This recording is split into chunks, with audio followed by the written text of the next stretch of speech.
Big Red One is the 1st Infantry Division, which I'm very proud to have served with. The name actually comes from the patch that emanated from World War I, where just a piece of a German's hat material was hung on the shoulder of the soldier, and that started with the Big Red One. The other units in the European theater disliked the 1st Infantry Division because the first thought that they were the #1 and the best, and this was brought about by our generals. Brigadier General Teddy Roosevelt used to tell all the generals, there's only one division in this damn army, that's the 1st Division.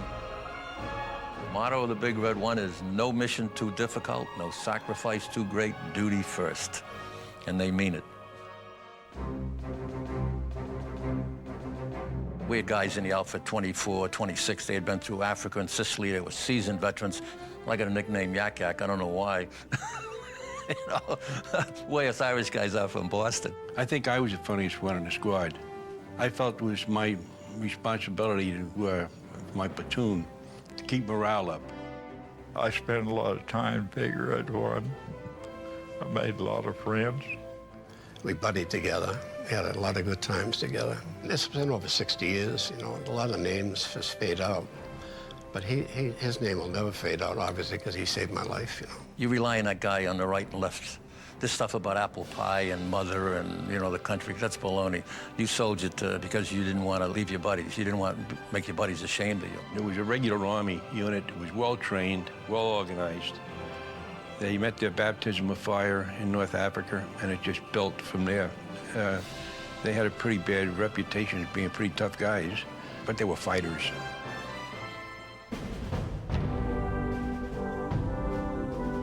I had been in the Army a year. I went in 43, and when I joined the 1st Division, I already been in a year, private first class. And the guys from Sicily and Africa were very standoffish.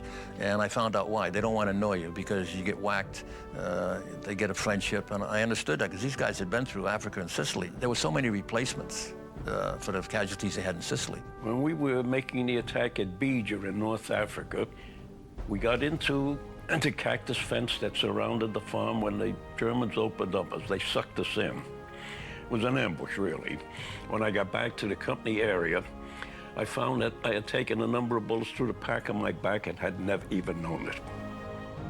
That was one of the roughest battles that we had in Sicily. Behind me, 2 Italian soldiers came, and they had their guns leveled out right at my stomach, see? But I didn't panic. I said, Al, come here and talk to these guys. What the hell do you want me to say? I said, well, tell them that they got no place, no future here, and so forth. So finally, the Italian soldiers said, all right, we'll surrender. I joined the 2nd Platoon. I was a rifleman. And there was relatively few people in the platoon. And I asked one of the combat veterans, I said, where is everybody? He said, oh, they're all dead or they're in a hospital someplace. He said, you got yourself in a wrong outfit. On D-Day, I was the last-minute replacement, so I never trained like God bless these fellas did. Thank God I was with some seasoned men as the first had from North Africa and Sicily because they actually gave me the courage to be with them. In a way, too, it was a proud moment when the coxswain dropped the ramp and the first fellas off got killed instantly. And somebody yelled over the side, and I went over the side, and I lost everything I had. So I was over my head, and I started to swim in. I think if you ever saw the movie Private Ryan, it depicts it exactly what it was with the bullets hitting, the sound of those bullets hitting the water all around you.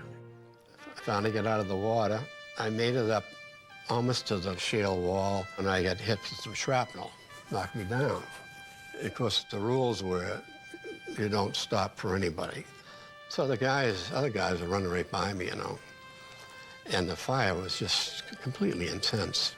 I got belted 4 or 5 times, and the tide is coming in, and this is hard to talk about, believe me. And I'm going to drown. And I'm trying to keep my head out of the water because it's coming right over my head, you know. Finally, somebody came down from this shale area Turned out it was my buddy, you know, and he couldn't budge me. And he came down on the fire, too. He went back, and they got another guy from Chicago. And he came down, and they cut my jacket off with a trench knife. I survived because of him when a lot of my good friends were killed. The only thing that saved me was we had galoshes on, and the combat boots had a leather strap down here. It was a mine went off and blew sideways, and the leather was what stopped it. And I didn't even know I was wounded because it was so damn cold. The blood froze. And after we got off the hill, I said, "What the hell's this liquid?" And I looked down at my ankle, and my ankle was all cut up with shell fragments. Out of nowhere comes these Germans. I used my M1 rifle. I had the bayonet on it because I was digging, trying to chop a hole. And